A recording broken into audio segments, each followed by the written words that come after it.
Caroline. Hey, I'm Ben. And I'm PJ, and we're from Armor for Sleep. Are we? No. Yeah. Alright, so what bands have you been bonding with on this tour? We've been hanging out with all the bands who play our stage, so 10 Years are definitely a band that we did not know before this, but we hang out with them every night. Hawthorne Heights we knew before, but we got a chance to like really bond with them and learn about each other's lives on this tour.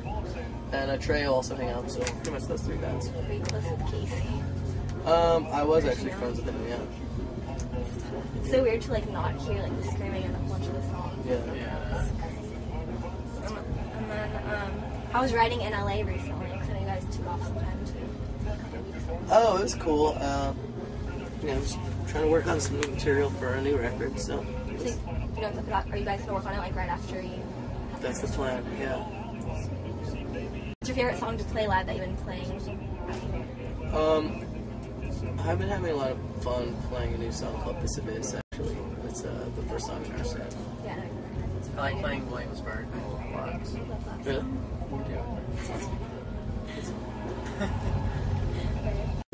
In somebody else's arms, you sing "It's only love, it's not real." So, what do those lyrics mean to you?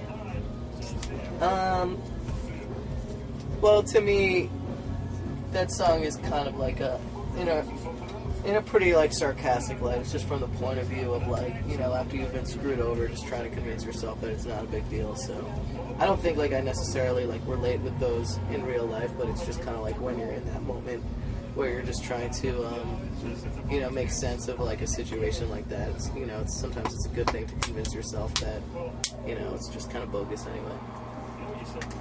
Why did you guys choose to go with like the kind of spotlight theme for Smile for Them record? And are you going to have a theme for your next record? Because I know you also had like the dying theme for like What to Do When You're Dead record also.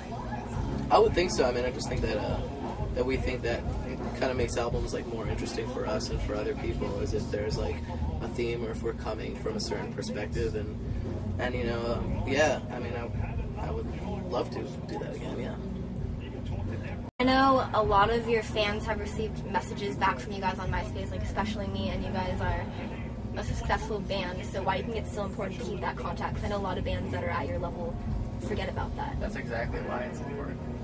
I think, yeah. Yeah, I mean, people will be like, you have to maintain this relationship with your fans. I think, honestly, we just do it, like, because we like to do it. Like, it's fun. Like, I mean, I love reading the weird messages I get on my MySpace and keeping in touch with people. It's always surprising to me that people are so shocked, when you actually write back. Like, it's not that hard to write back to messages. I don't know why, bands do it more often, but like, I don't think we view it as like a job or anything, It's so good that you guys do that. You guys have been on Warped Tour before, so which would you rather go on, Warped Tour or Project Evolution?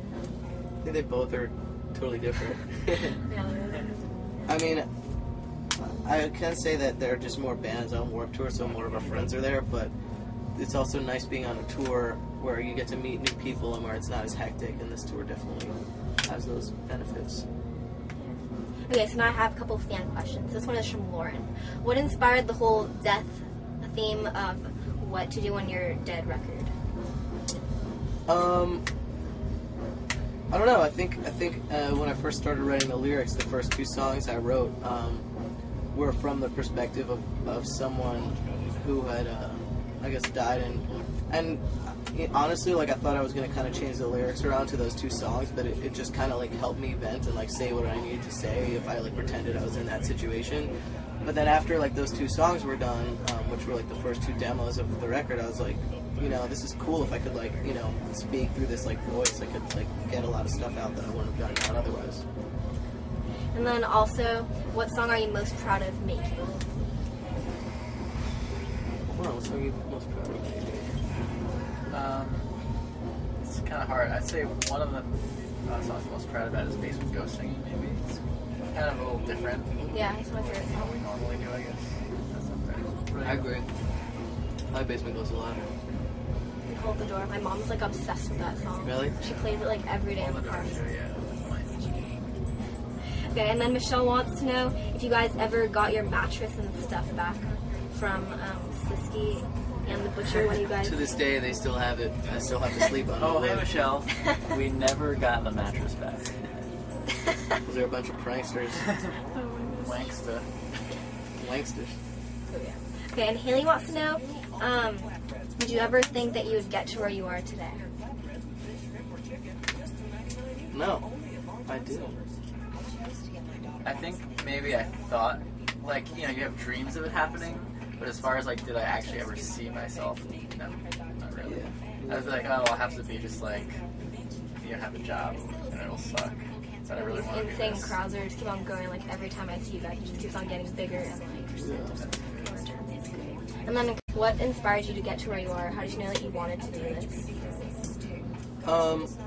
I think, you know, like anything in life, it happens in small increments, and it's really easy to, like, kind of look at where you want to be and say, like, oh man, it's an impossible journey, you know, and it really is a long journey. But I think us with the band and, like, what I've learned about life, not to get all philosophical, is things just happen slowly. And, you know, if you are passionate about something, you're willing to take those baby steps, and it doesn't seem like baby steps because it's just something that you love to do. So eventually, you know, you look back and you realize you've traveled 1,000 miles, you know, when you were just enjoying the journey. So. Okay. So slide